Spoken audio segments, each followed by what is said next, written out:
back inside Value City Arena here. 4:40 remaining in the third period. Ohio State clutching onto a 2-1 lead here as Canisius tries to move through the zone. Moving right to left. It'll be Logan Davis with it. He touches it out. Now it's played out of the zone through the neutral zone here for Canisius as they try to wheel their way through and move back up ice. Canisius is able to tap one forward. That one rims along the yellow kick strip here. Al McLean will play it forth. Now gloved down by Max McCormick. Max McCormick is tripped up. He's an Ottawa Senator draft pick, that one, the same as Ryan DeZingle. They were picked up in the 6th and 7th rounds when the Ottawa Senators came to town about 1 week ago and played the Columbus Blue Jackets. Those two were there up on press level, hobnobbing with the bigwigs. As this one comes free to the slot. Now Rowe with an opportunity, and that one's kicked aside by Logan Davis. Back the other way quickly on the right wing boards will be Derek Angeli. He streaks down, trying to move in as Angeli. He has this one taken off his lumber. Again, trying to chop his way in off that glove side of Capobianco. That will be David Gust. Gust hasn't played in every game this season. In fact, Gust only has 6 games played entering this one, but he has certainly made his presence known. Chelsea, he's a name we talked about starting the game, and he has kept up the intensity. Yeah, he's definitely been throwing his weight around out there, making his physical presence known on the ice. And you know what? If he doesn't have a goal, that's fine. But he's he's throwing hits out there, and he's definitely a force to be reckoned with. So as long as he's making sure that people notice him, I think the coaches are going to keep giving him looks and keep giving him games out there as long as he keeps shaking things up. When we talk about the first years, and he's one of them. Doing the class proud here. 3:10 remaining in the third period. It will be interesting to see who Coach Rollick, Ohio State Coach Rollick, puts on the ice. As this is certainly a pressure situation. Played through the offensive zone of Canisius.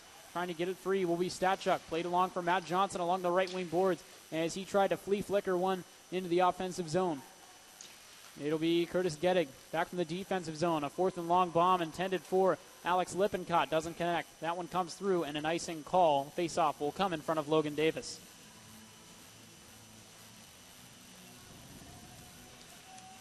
Ohio State held to just 2 goals, and that's all they've needed so far in this game. But coming into the game, they averaged 3.6 per game. They were 9th in the NCAA in that category. A team that didn't do much scoring last year has certainly found their niche this year, Chelsea. It's a different style as well. And you mentioned Coach Mark Osiki, how he tried to change the culture. Well, he had a different offensive style than Coach Rollick has had. And Osiki depended heavily on the transition game, and it was oftentimes the team would come up ice, maybe get a shot, and once that one shot was on net, everyone's backpedaling back. Well, this time, Rollick says, okay, we're going to set up in the zone, we're going to spread the zone, we're going to try to get opportunities, backdoor cuts, things of that nature. It's worked out. Yeah, and I noticed they're driving the net a lot, trying to crash the goalie. And, you got to, because those one shot, it might not go in, but if they're driving the net and creating rebound chances, then they're going to get garbage goals. And, you know what, any goal is as good as the next, whether it's a garbage goal or a snipe. And we've seen both of those types of goals tonight. The first one was a garbage goal, and the second one was a snipe from the face-off circle. So as long as they're throwing pucks on net and executing, then good things are going to come out of their chances. Well, you dig in the garbage long enough, you're going to find a steak.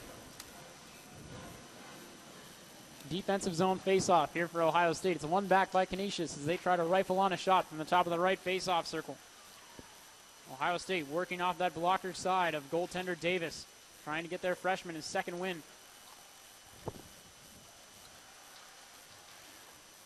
Rather, third win of the season. As this one's played along the near side boards, it'll be Schilke pressuring this one back inside. Ohio State's defensive zone still trying to break it out. It'll be Jardine hard along the boards. We'll keep an eye on the goaltender here. And as Capobianco might be exiting his crease here soon enough, as Dave Smith will give him the nod, indicating the team will put on the extra attacker. Gettig has it in below the goal line. He stumbles and falls. Now an opportunity. Committee put that one in. It'll be Freeman picking it up on the far side boards. Gettig trying to get it out. 1:50 remaining here in the third period. Ohio State still with a 1-goal lead. Max McCormick is stabbing at this one. And he takes a couple hacks out. Is able to get the Black puck onto his stick. Now it'll be Alex Shahura. Moves in on the far side. Shahura with a shot, and that one will be shouldered and held on to by Capobianco. Capobianco, he's a big guy. He has definitely taken up a good amount of that net because for the amount of opportunities Ohio State has had in front of him, it seems like he's making easy saves. Yeah, and it definitely helps when he's making saves at the top of his crease. A lot of big guys tend to stay back in their net and play shallow because sometimes they can get away with that since they're so big. But when you get a big guy that plays on top of his crease, it just takes the net away so much more. He's 6'2", actually, and that's a pretty good size goalie. A lot of them range lower in the 6 feet area. Anytime you get above 6 feet and you're playing out on top of your crease, you're going to have a lot of pucks that just end up hitting you because of that. Well, I guess when you're that big, that's why you don't play stand-up anymore.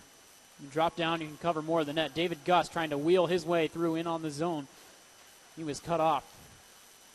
Now Lungy trying to take this one off in the forecheck. Canisius moving the other way. Angeli comes in to help out. He's bumped just in front of his bench. In front of his bench is where he will get off as well as he's parked and takes a seat. Played into the far side corner by Committee. The net is open now for Canisius. The sixth attacker is on as one is played through the slot. Now an opportunity shot from the outside. Davis will steer this one off. The near side boards. It'll be Fortman with it. Fortman tucks this one in below. It'll be Sullivan picking it up. Sullivan looking at the high left point. Back for Fortman. Fortman loses this one off his lumber. It'll come back to the red line here. And now Brevig will step in, trying to hold off his man. Moving away into the offensive zone. Attempting to do so is Committee. He's able to do so. He chips it in. A chip and chase maneuver. Brevig tries to chop it out. Now again, working off that blocker side of goaltender Davis. Brevig has it. He pins it up against the boards. Now plays this one. Picked up by Canisius. Canisius, it's Committee with it. Committee looking at the far left point. No one's there. Comes all the way. Race for the puck. And Ryan DeZingle's a forechecker in. He tries to sweep off his man. Has an opportunity on the backhand. Delays. Fritz back to DeZingle. DeZingle will score it. And the Buckeyes ice the game. 3-1 Ohio State.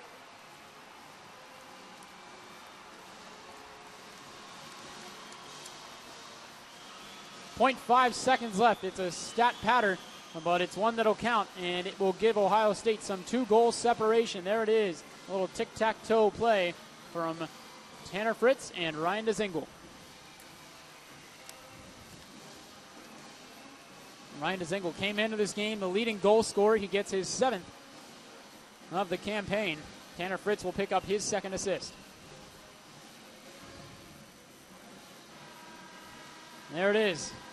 The face-off is a formality with .5 seconds left. It's only that much longer that the Ohio State fans can celebrate as they watch their team win this one. 3-1, the final score as the Buckeyes topple the Canisius Golden Griffins. We thank you for joining us from Columbus, Ohio, where Ohio State emerges victorious alongside Chelsea Knapp and our production crew, our student production crew here down below working in the bowels of the arena. And we thank you for joining us. I'm Matthew McGreevy. Final score, Ohio State 3, Canisius 1, here on the Big Ten Network.